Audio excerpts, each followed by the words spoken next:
हे guys, welcome back once again. So दोस्तों, आज हम लोग कहानी जो एक्सप्लेन करने जा रहे हैं उसका नाम है मॉम। कहानी शुरू होती है डायना नाम की लेडी से जो प्रेग्नेंट है और अपने बच्चे को जन्म देने के लिए हॉस्पिटल आई है। वो एक सिंगल मदर है और उसे ये सारी चीजें अकेले ही करनी पड़ती है। लेकिन जब वो कुछ देर बाद अपने बच्चे की पहली झलक देखती है तो रोने लगती है। उसके बच्चे ने समय से पहले ही जन्म ले लिया था, जिसकी वजह से पूरी तरह से वो विकसित नहीं हो पाई थी। तो यहाँ में डायना के बच्चे को जो जो बीमारियां हुई है उसके बारे में पता चलता है, जिसकी लिस्ट काफी लंबी है। सीन कट होता है और हम 18 साल बाद का समय देखते हैं, जहां पे डायना अपनी बेटी क्लोई के स्कूल में होती है, जहां आज पेरेंट्स मीटिंग है। सारे पेरेंट्स बहुत ही खुश हैं क्योंकि उनके बच्चे अब स्कूल से कॉलेज जा रहे हैं और वो इस बात को लेकर थोड़ा इमोशनल भी है। लेकिन यहाँ डायना को कुछ खास फर्क नहीं पड़ता। वो सबसे कहती है कि मुझे पता है मेरी बेटी बहुत ही होशियार है, तो मुझे उसकी फिक्र करने की जरूरत नहीं है। अब ये सुनकर सभी पेरेंट्स को थोड़ा शॉक लगता है। अगले सीन में हम क्लोई को देखते हैं जो पैरालाइज है, उसके पैर काम नहीं करते और 18 सालों से पूरी तरह से बस मेडिसिन पर जी रही है, जो कि वो हर रोज लेती है। यहाँ में एक और चीज पता चलती है कि क्लोई बचपन से इसी घर में रह रही है और उसने अभी तक बाहर की दुनिया नहीं देखी है और ना ही वो स्कूल गई है। डायना उसे शुरू से ही होम स्कूल कराती है, लेकिन अब क्लोई को कॉलेज जाना है क्योंकि उसे साइंस और टेक्नोलॉजी में काफी इंटरेस्ट है। उसने कई कॉलेज में अप्लाई भी किया है, पर हैरानी की बात यह है कि इतने अच्छे मार्क्स होने के बावजूद कोई कॉलेज भी उसे एडमिशन नहीं दे रहा है, जिसके बाद वो सब सारी चीजें देखकर उदास रहती है।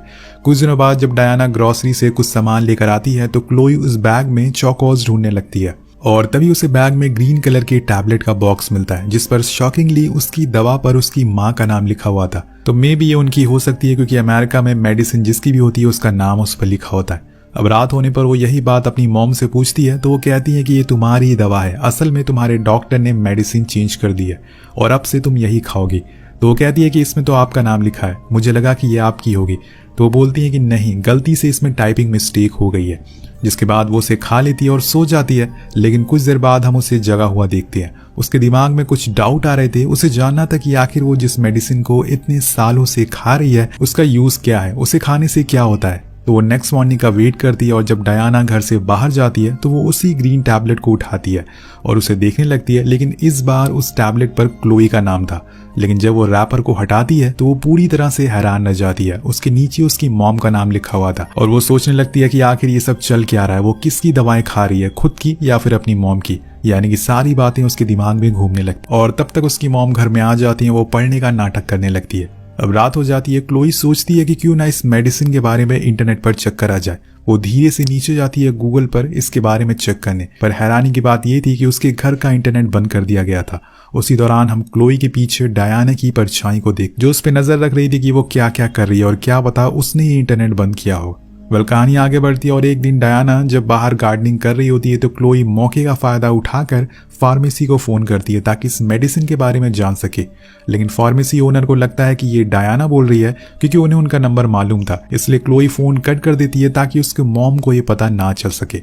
अब इसके बाद वो एक अननोन नंबर पर डायल करती है, जो कि एक आदमी उठाता है जो शायद किसी से लड़ाई कर रहा था। क्लोई उससे रोते हुए कहती है कि क्या तुम मेरे लिए गूगल सर्च कर सकते हो। तो पहले तो वो मना कर देता है, लेकिन क्लोई की आवाज सुनकर वो करने को मान जाता है। क्लोई उसे दवा का नाम बताती है और उसे पूछती है कि इसे कब खाया जाता है और ये किस काम में आती है। तो आदमी कहता है कि इस दवा का नाम है ट्राईऑक्सिन और ये हार्ट फेलियर और बीपी कंट्रोल के लिए खाई जाती है। अब ये दिखने में रेड पिल की तरह होती है, लेकिन क्लोई की पिल तो ग्रीन थी।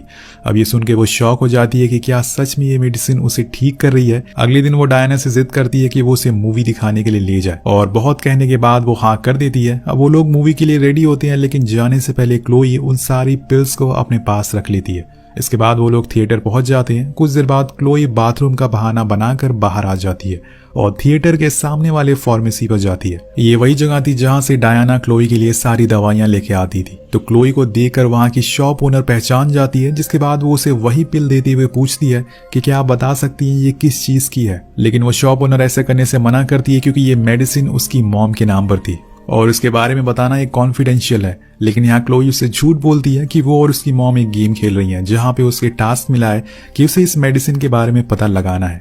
तो वो मान जाती है और बताती है कि इसका नाम ट्राईऑक्सिन नहीं है, ये मेडिसिन असल में डॉग के लिए है, ताकि उनके पैरों की मसल्स को स्ट्रांग बना सके और जल्दी से ग्रो हो जाए। ये सुन के वो पूरी तरह से शॉक हो जाती है, क्योंकि उनके घर में तो कोई डॉग है ही नहीं। पर आखिर में उसकी मॉम इतने सालों से ये मेडिसिन क्यों दे रही है। और ये जानकर वो सदमे में चली जाती है। यहाँ क्लोई अब तेज तेज सांस लेने लगती है, उसे घबराहट हो रही थी।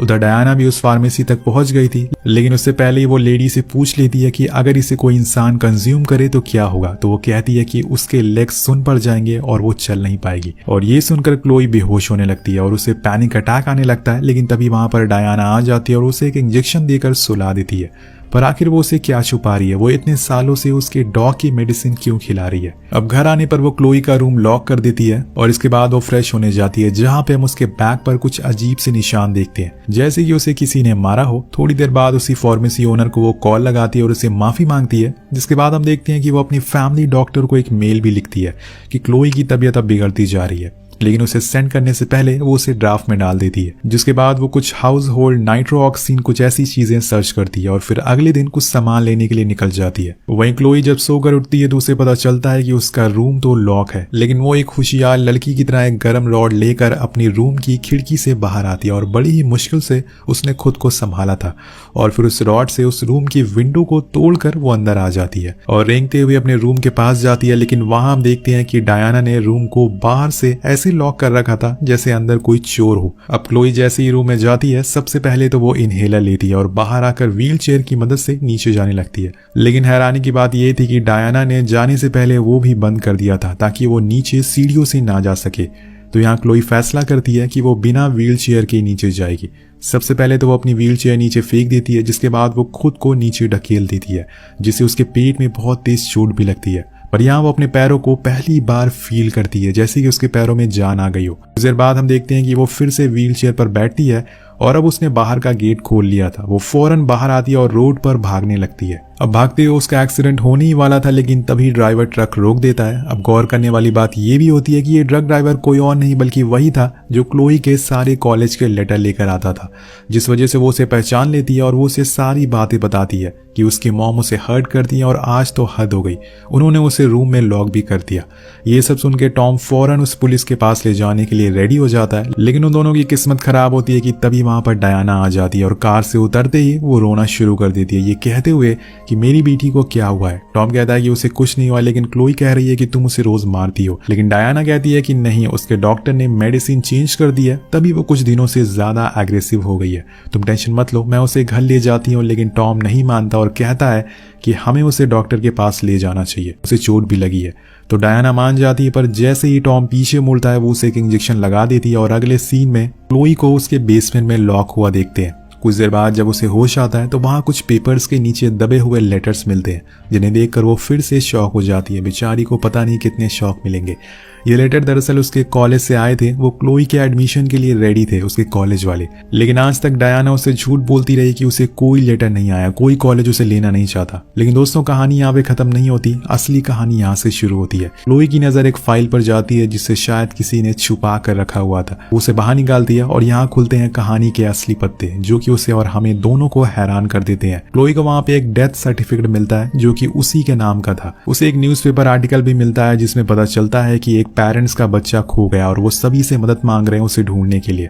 अब यहाँ से कहानी जाती है पास में 18 साल पहले, जब डायना ने अपने बच्चे को जन्म दिया था। लेकिन यहाँ बच्चे को जन्म देते ही वो ज्यादा देर तक सरवाइव नहीं कर पाया और उसी हॉस्पिटल में क्लोई को एक बच्ची की फोटो मिलती है जिसके लेग पर एक नोट चिपका था जिस पर लिखा हुआ था क्लोई। जब उस नोट को रिमूव करती है तो उस बच्ची के पैर बिल्कुल सही सलामत थे। उस दिन हॉस्पिटल में जब डायना का बच्चा सरवाइव नहीं कर पाया तो उसने बड़ी ही चालाकी से एक दूसरे बच्चे को चुरा लिया और इसका नाम उसने क्लोई रखा। ये उसी बच्चे की पिक थी, यानी कि क्लोई के पैर बचपन से खराब नहीं थे, वो बिल्कुल हेल्थी थी। लेकिन डायना ने जानबूझकर उसे गलत मेडिसिन दी ताकि वो चल ना सके और उससे कभी दूर ना जाए। अब यहाँ क्लोई को सब कुछ समझ आ चुका था, ये जो उसके साथ इतने सालों से हो रहा था वो उसकी मॉम नहीं है, उसके असली पेरेंट्स तो कोई और है। इधर दूसरी तरफ हम देखते हैं कि डायना ने टॉम को मार दिया है और उसकी बॉडी को जंगल में गाड़ दी है और सारी चीजें करने के बाद वो नीचे बेसमेंट में आती है, पर तब तक क्लोई को उसकी सारी सच्चाई पता चल चुकी थी। लेकिन उसके आते ही क्लोई उससे पूछती है कि क्या मैं बचपन से बीमार थी या आपने मुझे बीमार बना दिया। तो वो कहती है कि ऐसा कुछ नहीं है, मैंने तुम्हारा हमेशा अच्छे से ख्याल रखा है। तो क्लोई उससे उन कॉलेज के लेटर्स के बारे में पूछती है, तो डायना उससे झूठ बोलती है कि ये सब फेक है, मैं ही तुम्हारी असली मॉम हूँ और मैंने उन सभी से तुम्हें बचाया है। इसके बाद हम देखते हैं कि वो उसी बेसमेंट में बनाए हुए एक लिक्विड को इंजेक्शन में फिल कर रही थी ये लिक्विड असल में न्यूरोटॉक्सिन से बना हुआ था, जिसे लेते ही क्लोई अपनी सारी मेमोरीज भूल जाएगी। लेकिन इससे पहले कि वो उसे ये इंजेक्ट करे, क्लोई खुद को स्टोर रूम में लॉक कर लेती है और एक फर्टिलाइजर पी लेती है, जिससे उसकी तबीयत खराब होना शुरू हो जाती है। अब डायना के पास कोई भी ऑप्शन नहीं था, तो उसे मजबूरन क्लोई को हॉस्पिटल लेके जाना पड़ता है। सीन कट होकर पहुंचता है हॉस्पिटल में, जहाँ पे डॉक्टर क्लोई के अंदर से सारे केमिकल को बाहर निकाल देते हैं। उन्हें लग रहा था कि ये क्लोई ने खुद की जान लेने के लिए किया है। उन्हें इस बात का कोई भी अंदाजा नहीं था कि ये सारे केमिकल असल में डायना ने दिए हैं। कुछ देर बाद डॉक्टर डायना को बताते हैं कि उन्हें क्लोई को कुछ दिन तक एडमिट करना पड़ेगा, क्योंकि उसकी हालत बहुत ज्यादा क्रिटिकल है। वही अंदर क्लोई नर्स से एक पेपर और पेन मांगती है कुछ लिखने के लिए, ताकि वो उसकी सच्चाई बता सके। लेकिन इससे पहले वो कुछ लिख रही होती है कि तभी नर्स को एक इमरजेंसी आ जाती है और उसे जाना पड़ता है। उसके जाने के बाद हम वहां डायना को देखते हैं, जो क्लोई की सारी सपोर्टिंग पाइप को निकाल देती है। और यहाँ डायना एक बार फिर वही करती है जो उसने 18 साल पहले करा था। वो क्लोई को व्हीलचेयर पर बैठाकर वहां से ले जाने लगती है, सबकी नजरों से छुपाकर। लेकिन उसके बीच में एक एक्सेलेटर आ जाता है जो कि बंद पड़ा हुआ था, तो उसे मजबूरन दूसरा रास्ता चुनना पड़ता है। लेकिन यहाँ हम देखते हैं कि क्लोई अपनी पूरी ताकत से उस व्हीलचेयर को रोक देती है। उसके पैरों में अब जान आ चुकी थी। वो हालांकि बोलने की हालत में नहीं थी, लेकिन उसकी आंखें डायना को सब कुछ बता रही थी कि आज वो बचकर नहीं जा पाएगी। दूसरी ओर जब नर्स क्लोई के रूम में जाती है, तो उसे वहां उसी पेपर पर मॉम लिखा हुआ मिलता है। तो वो समझ जाती है कि सच क्या है। वो फौरन सिक्योरिटी को इस बारे में बताती है, जो डायना को पकड़ लेते हैं। लेकिन वो उन पर बंदूक तान देती है। अब गार्ड्स के बार बार कहने पर भी वो बंदूक नीचे नहीं करती, तो मजबूरन उन्हें डायना को गोली मारना पड़ता है, जिससे वो सीधा नीचे जाकर गिरती है। अब कहानी 7 साल आगे बढ़ती है, जहां हमें पता चलता है कि क्लोई ने अपने रियल पेरेंट्स को भी ढूंढ लिया और धीरे धीरे करके वो अब ठीक भी होती जा रही है। लेकिन उससे बड़ी बात यह है कि डायना आज भी जिंदा है और वो उससे मिलने डेली जाती है, पर उसका हाल चाल पूछने नहीं, बल्कि उसे वही पिल्स खिलाने के लिए जो उसे बचपन में आज से खिलाती आ रही है। क्लोई भी उसे वही दर्द और तकलीफ देना चाहती है जो उसने इतने सालों तक उसे दी थी। अब धीरे धीरे करके हम देखते हैं कि डायना भी पैरालाइज होती जा रही है और इसी के साथ ये कहानी खत्म हो जाती है। वेल, आपको इस कहानी से क्या सीख मिलती है नीचे कमेंट करके जरूर बताएगा। मिलते हैं आपसे अगली वीडियो में। Thank you so much watching.